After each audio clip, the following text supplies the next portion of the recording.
कोई टिप्पणी ठीक नहीं, हमें भी थोड़ा इंतजार करना होगा। राकेश रंजन जी हमारे साथ जुड़ गए हैं। राकेश रंजन जी से हम समझेंगे। राकेश रंजन जी, जो रुझान आ रहे हैं एनडीए 117, इंडिया गठबंधन 58 पर और जेएसपी 2 सीटों पर आगे चल रही है। जेडीयू और बीजेपी 50-50 सीटों पर अभी तक लीड ले चुके हैं। एलजेपीआर भी 6 सीटों पर आगे है।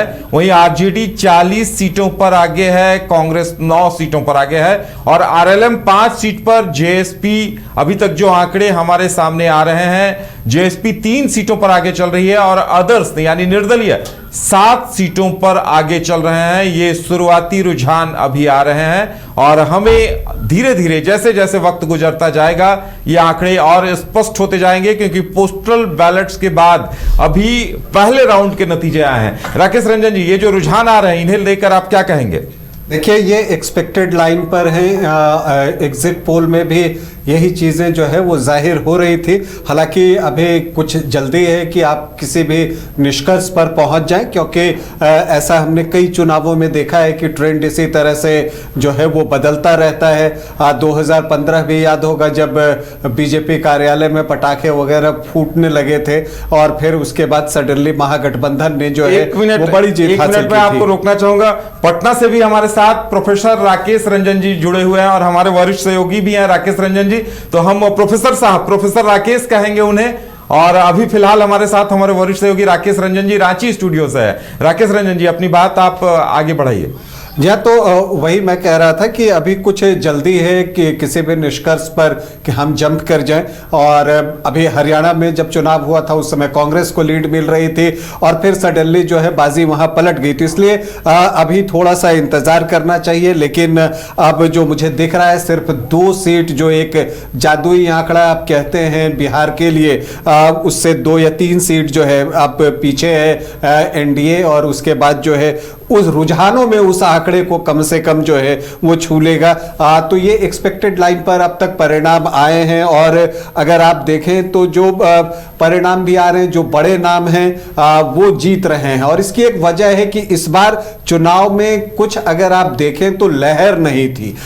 एक आप कह सकते हैं हवा कह लीजिए, थोड़ी बहुत एनडीए के पक्ष में जरूर थी। और वो नीतीश कुमार ने जो महिलाओं के लिए जो योजनाएं चलाई, जो 10,000 रुपए गए, उसका एक इंपैक्ट था। लेकिन लहर नहीं थी। इसलिए आपको सारे जो बड़े नाम आप देखते हैं वो सब अभी जो है लीड करते हुए दिख रहे हैं। क्या ये ट्रेंड आगे जारी रहेगा, ये देखना दिलचस्प होगा। बिल्कुल, तो बड़े नाम लीड करते हुए दिखाई दे रहे हैं। असित जी कुछ कहना चाह रहे हैं। असित जी के साथ, असित जी से जुड़ेंगे हम सीधे पटना। असित जी बोलिए। मैं आपसे माफी चाहूंगा क्योंकि मुझे 9:30 में किसी और स्टूडियो पहुंचना है जी। तो अगर मुझे छोड़ देते तो मैं सहूलियत से चला जाता। चलिए असित जी, आप जो ये बदलाव दिख रहा है उसके बारे में बस एक अंतिम टिप्पणी करिए। मैं तो यही कहूंगा कि अभी इंतजार कीजिए, 11-12 बजे तक का इंतजार कीजिए, क्योंकि 2020 हमें ये सीख देकर गया है। 2020 में 12 बजे तक महागठबंधन क्लीन स्वीप करता दिख रहा था। फिर 12 से 2 बजे के बीच में गैप कम होता गया और 2 बजे के बाद एनडीए ने लीड ले ली। तो इसलिए अभी कोई टिप्पणी नहीं। धन्यवाद। चलिए, आपको भी बहुत बहुत धन्यवाद। फिर हम आपसे मिलते हैं और तब समझेंगे कि नतीजों के पीछे क्या कुछ समीकरण रहे। तो राकेश रंजन जी पटना से हमारे साथ हैं, प्रोफेसर राकेश रंजन जी। राकेश रंजन जी, देखिए अब जादुई आंकड़ों को एनडीए छूता हुआ दिखाई दे रहा है। एनडीए गठबंधन 122 सीटों पर आगे है। उसने वो जादुई आंकड़ा, बिल्कुल रुझानों में जादुई आंकड़े को छू लिया है। प्रोफेसर साहब,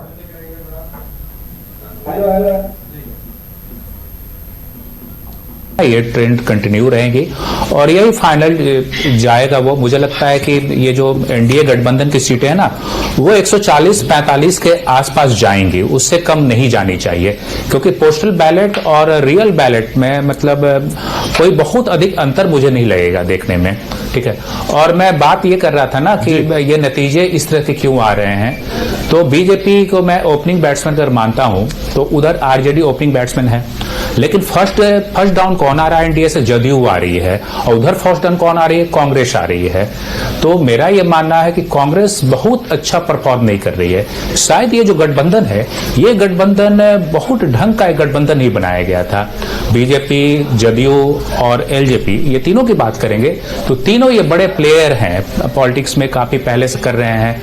कांग्रेस भी बहुत पुरानी पार्टी है, लेकिन कांग्रेस शायद उतना परफॉर्म नहीं कर पा रही है जितना कि उसे करना चाहिए था, और इसी कारण आरजेडी की परफॉर्मेंस बहुत खराब नहीं है, वो अच्छा कर रही है, लेकिन कांग्रेस के परफॉर्मेंस खराब हो रहे हैं, इसलिए ये जो महागठबंधन है वो पिछड़ता चला जा रहा है। तो राकेश जी क्या लगता है, देखिए अभी जो रुझान आ रहे हैं स्पष्ट बहुमत की ओर, रुझानों में बहुमत है एनडीए को, अगर आंकड़े ऐसे ही कुछ रहते हैं तो फिर बात तो कुल मिलाकर यही आएगी कि कांग्रेस का लगभग 60 सीटों पर लड़ना कहीं ना कहीं महागठबंधन को बड़ा नुकसान देने वाला है। जी जी, कांग्रेस का 60 सीटों पर लड़ना महागठबंधन को बड़ा नुकसान दे रहा है लगता है।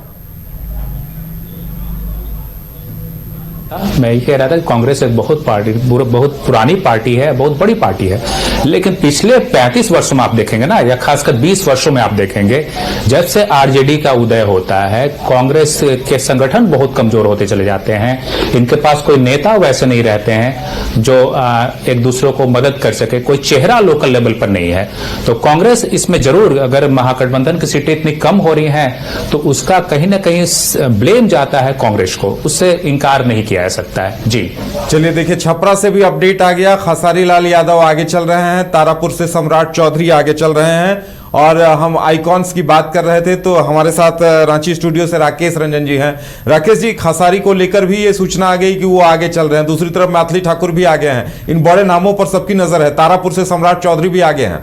जब अभी खेसारी यादव शायद पीछे हुए हैं, और फिलहाल जो बड़े नाम आप देखिए तो दीपा मांझी आगे चल रही हैं, विजय सिन्हा जो है वो भी आगे चल रहे हैं, मैथिली ठाकुर भी आगे चल रही हैं, चकाई से सुमित कुमार सिंह वो आगे चल रहे हैं, हरसिद्धि से मंत्री कृष्णनंदन पासवान जो हैं वो आगे चल रहे हैं, जमुई से श्रेयसी सिंह आगे चल रही हैं, जोकीहाट से शाहनवाज आलम आरजेडी से वो आगे चल रहे हैं। हालांकि यहाँ दो भाइयों के बीच में भिड़ंत है, यहाँ पर जनसुराज से सरफराज आलम जो है वो चुनाव लड़ रहे हैं, तो वो आपको पीछे चल रहे हैं। अभी सरफराज आलम, नरकटियागंज से संजय पांडे आगे चल रहे हैं, मंगल पांडे आगे चल रहे हैं सिवान से, अभी रितेश रंजन जनसुराज प्रत्याशी करगहर से आगे चल रहे हैं, विनय बिहारी आगे चल रहे हैं आपको लौरिया से।